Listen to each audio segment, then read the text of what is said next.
Corona virus के प्रकोप के कारण देश भर में लॉकडाउन किया गया। इसके कारण बहुत सारे तबके, बहुत सारे जो मजदूर हैं जो दूसरे राज्यों में काम करते थे वो अपने राज्य लौटे, लेकिन इस वक्त बेरोजगार हो गए हैं।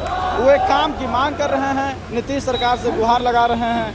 ऐसे ही में यहाँ पे देख सकते हैं मजदूर संघर्ष अभियान के बैनर तले कुछ लोग हैं जो काम की मांग को लेकर यहाँ पे लामबंद होने की कोशिश कर रहे हैं, एकजुट होने की कोशिश कर रहे हैं। इनके क्या कुछ मांग है वो हम जानेंगे। यहाँ के एक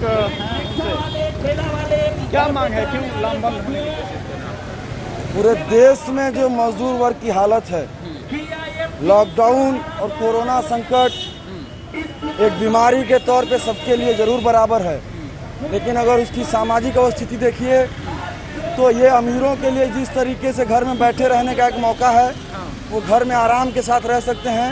मजदूर वहीं कोरोना के साथ साथ भूख से मरने के लिए भी मजबूर है।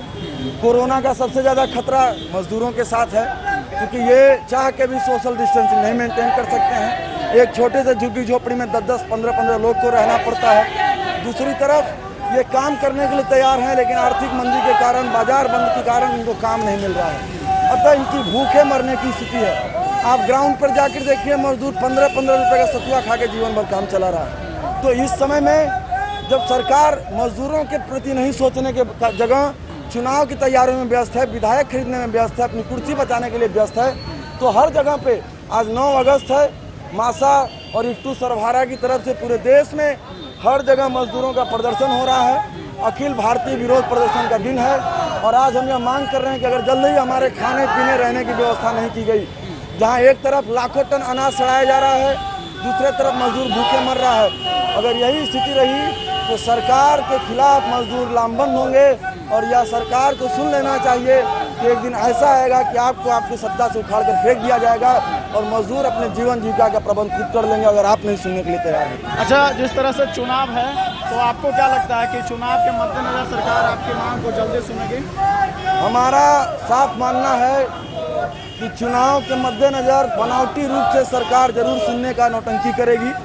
हर बार की तरह यह जरूर अपने आप को पेश करेगी कि भाई हम मजदूरों के हितैषी हैं, लेकिन जो साफ साफ दिखता है कि तमाम सरकारें पूंजीपति वर्ग की हितैषी हैं, उनको मजदूरों के जीवन से कोई रोक टोक नहीं है। अभी आप देख लीजिए कि जो मजदूरों के पक्ष में तमाम कानून थे, जो श्रम कानून थे, उनको बदल दिया गया। सारे संस्थानों को निजीकरण किया जा रहा है और लगातार मजदूरी का दर कम किया जा रहा है। ऐसी हालत में मजदूरों के पास मरने के अलावा कोई रास्ता नहीं है, इसीलिए मजदूर आज मरने की जगह लामबंदों के संघर्ष के लिए एक हो रहे हैं। और हमारा यह मांग है कि अगर सरकार मजदूरों को काम नहीं दे सकती है तो उनके जीवन जीविका की गारंटी ले, उनको बेरोजगारी भत्ता दे, इनके इलाज चिकित्सा की गारंटी ले। तो देख सकते हैं कि ये जो प्रदर्शन करने वाले लोग हैं इसमें महिलाएं भी शामिल हैं।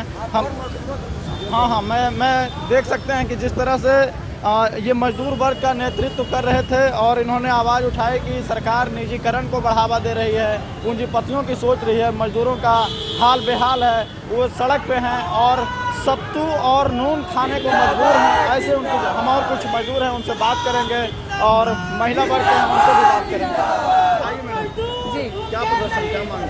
हम लोग यहाँ पे इट्टू सरभारा की तरफ से जो है कि इट्टू सरभारा की तरफ से मासा के द्वारा एक देशव्यापी विरोध प्रदर्शन किया जा रहा है, इसी को लेकर हम लोग यहाँ प्रोग्राम कर रहे हैं। हम लोग की मांगे हैं कि मोदी सरकार जो अभी हाल ही में यूपी में और महाराष्ट्र में, एमपी में जो श्रम कानून में जो संशोधन किया है, उन सारे संशोधन को वापस ले। 8 घंटे की जगह जो 12 घंटे का कानून बनाया गया है उसको वापस ले।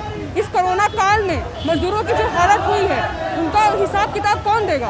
उनको खाना, उनको रोटी, उनको दाना पानी कौन देगा? इसका सरकार जवाब दे।